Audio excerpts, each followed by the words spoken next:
全世界最大的10个森林，亚马逊雨林只排第2，第1名的占地面积是台湾的10倍。第10名北新几内亚山地雨林，该森林横跨印度尼西亚与巴布亚新几内亚，面积约有2.32万平公里。这里超1000米海拔的山地形成独特湿凉环境，生长着其他地方都没有的福亚珊瑚礁树，还有罕见的新几内亚大耳蝠及天堂鸟。第9名大堡礁雨林，它与世界最大最长的珊瑚礁群大堡礁相伴，面积约为9万平方米。这片森林与海洋生态系统相互交融，生出了会发光的伞状类真菌，并且还是澳大利亚国宝考拉的生活家园，还有会模仿任何鸟类及机器声音的禽鸟。第8名大西洋森林，它分布在巴西等南美洲国家的大西洋沿岸，土地总面积约为130万平方公里。这里生活着超2000种以上的动植物，比如会跳舞的巴西铁木、最濒危的金丝面容等，但土地已经被人类破坏成了25万个片段。第7名通加斯国家森林，该森林位于美国阿拉斯加州，面积约为6.8万平方公里，是美国最大的国家原始森林。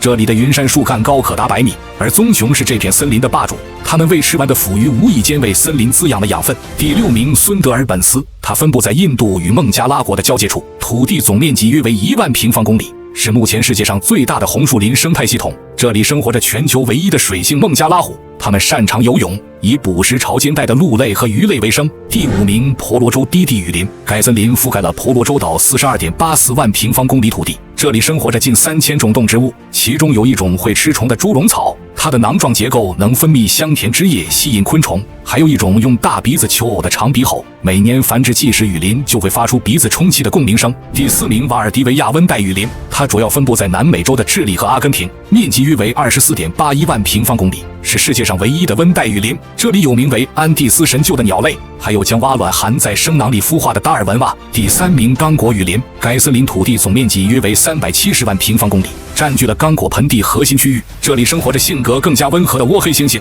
还有体长可达1米的非洲巨蛙，它们能跃出水面捕捉低空飞行的鸟类。第2名亚马逊雨林，亚马逊雨林横跨南美洲9大国家，有着地球之肺的称呼，土地总面积约为700万平方公里。这里已知的动植物有近300多万种，其中出名的有单次放电达860伏的电鳗，一滴毒液能放倒数万只老鼠的箭毒蛙等。第1名泰加森林，该森林纵贯欧亚与北美洲，土地面积大到无法比拟。这里有能在零下60摄氏度低温存活西伯利亚落叶松，它们树皮分泌的树脂可帮人类抵御严寒。森林深处还有皮毛会随季节变色的北极虎。除了以上这10种，你还知道其他最大的森林吗？